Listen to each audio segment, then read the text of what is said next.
Hi Froggy class, good morning, happy Wednesday.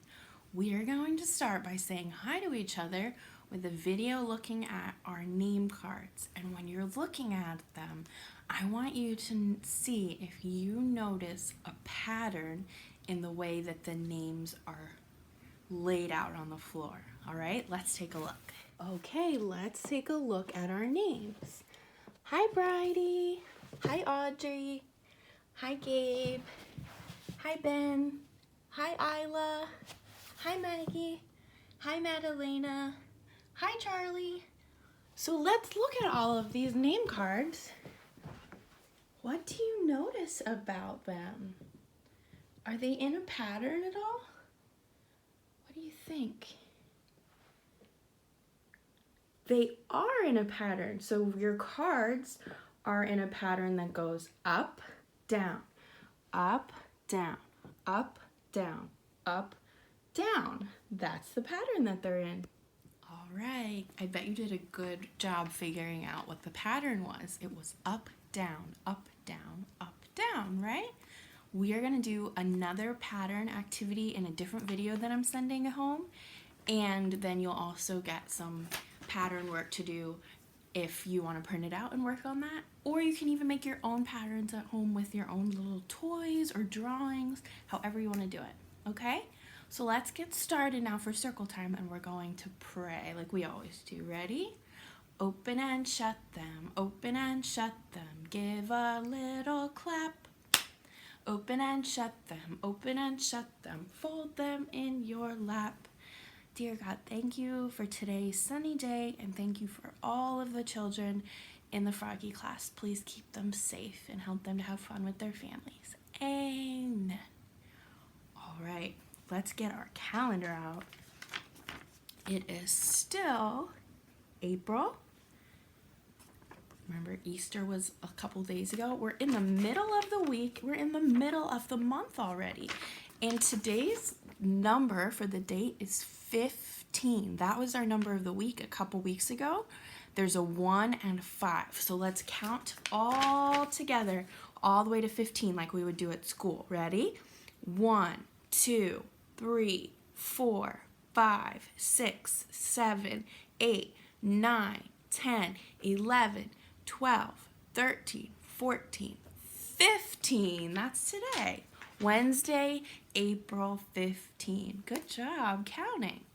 Today, the weather is really different than on Monday. So take a look at your window. My window's here. You can kind of see some of the light shining through.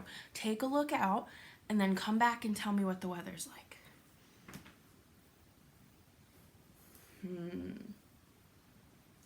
It's a little tricky because the weather is very what? Sunny, right? But is it warm outside?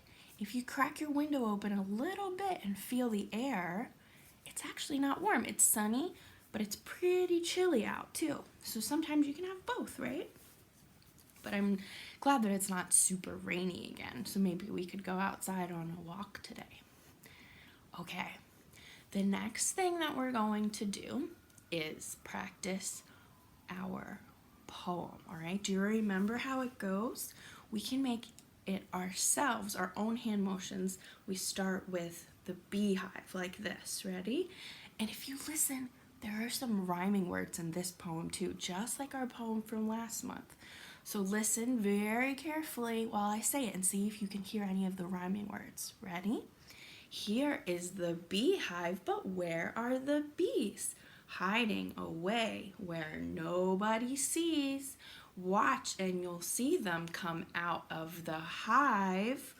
1, 2, 3, 4, 5. Bzzz. Did you hear any of the rhyming words? I'll give you some examples. The rhyming words were when it says, here is the beehive, but where are the bees? And then it says they're hiding away where nobody sees. So bees rhymes with sees. Do you hear how they sound the same?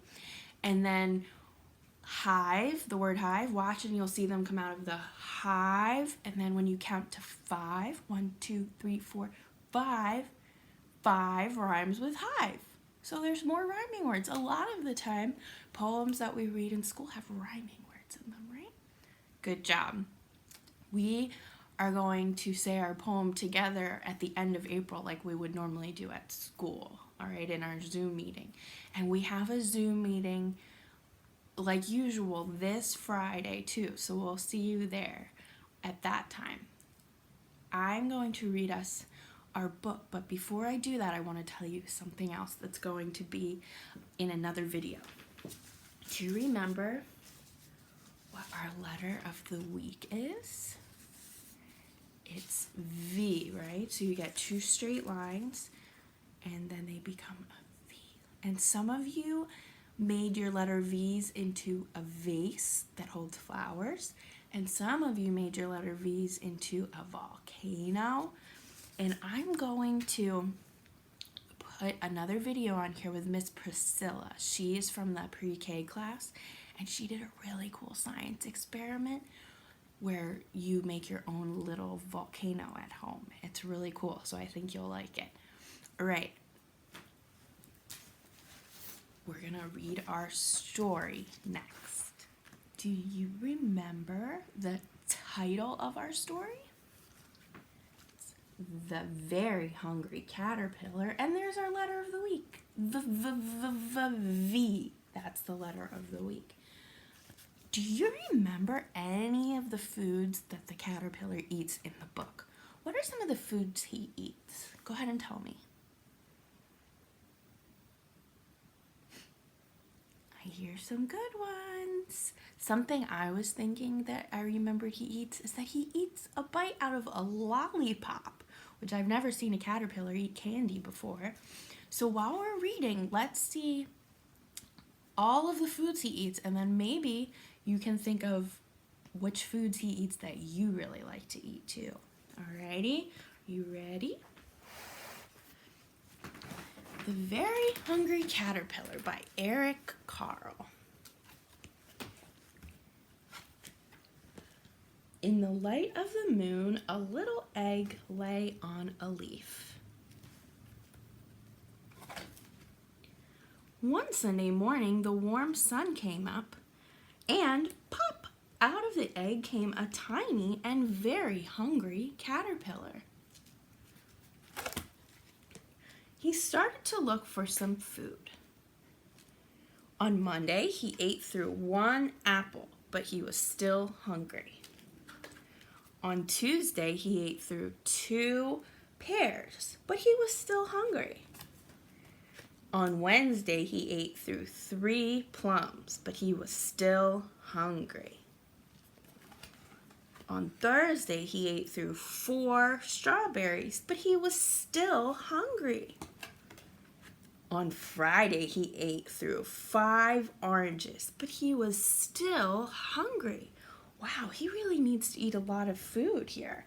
At the beginning, all of the foods that he eats are fruit, but he's going to start eating some other crazy things too, isn't he? On Saturday, he ate through 1 piece of chocolate cake, 1 ice cream cone, 1 pickle, 1 slice of Swiss cheese, 1 slice of salami, 1 lollipop, 1 piece of cherry pie, 1 sausage, 1 cupcake, and 1 slice of watermelon. Do you like any of those foods that he ate? I like some of those foods too, but I don't think it's a good idea to eat them all at one time, right? That night, he had a stomach ache. The next day was Sunday again. The caterpillar ate through 1 nice green leaf, and after that, he felt much better. Now he wasn't hungry anymore. And he wasn't a little caterpillar anymore. He was a big, fat caterpillar. He built a small house called a cocoon. He stayed inside for more than 2 weeks. Then he nibbled a hole in the cocoon, pushed his way out, and He was a beautiful butterfly. So colorful. He looks beautiful, just like some of the butterflies behind me. I wanted to show you these cool pictures. These are real pictures of a caterpillar becoming a butterfly. So when the caterpillar is very little, it's just the egg on the leaf, just like in the beginning of our story. There's the little egg. And then when it becomes a caterpillar, there's a word for that too that's different. It's called the larva. Can you say larva? Larva. And if you listen, the letter V is in there, the letter of the week, larva. Then another word for this cocoon that the caterpillar makes around itself is called the pupa. Can you say that? Pupa. It's kind of a fun word to say. And then, just like in our story, after a few weeks, the beautiful butterfly comes out, and that is the grown-up. That's like an adult. And then once the butterflies are adults and grown-ups, then they can lay some eggs, and then those eggs will become larva, pupa, and adult, and it keeps going around and around and around. What do you think, if looking at this picture, what does it look like butterflies like to eat? Yeah, they have a really long straw coming out of their mouth, and they like to drink yummy, sweet water that's inside of flowers. It's called nectar. And if you have a chance to watch that video that I sent on the other email, you can see that happening in a short little video of them building the cocoon. Okay? So I will see you hopefully at our Zoom meeting on Friday, and then you can watch the video about patterns and the video of Miss Priscilla with the volcano. Okay, bye-bye.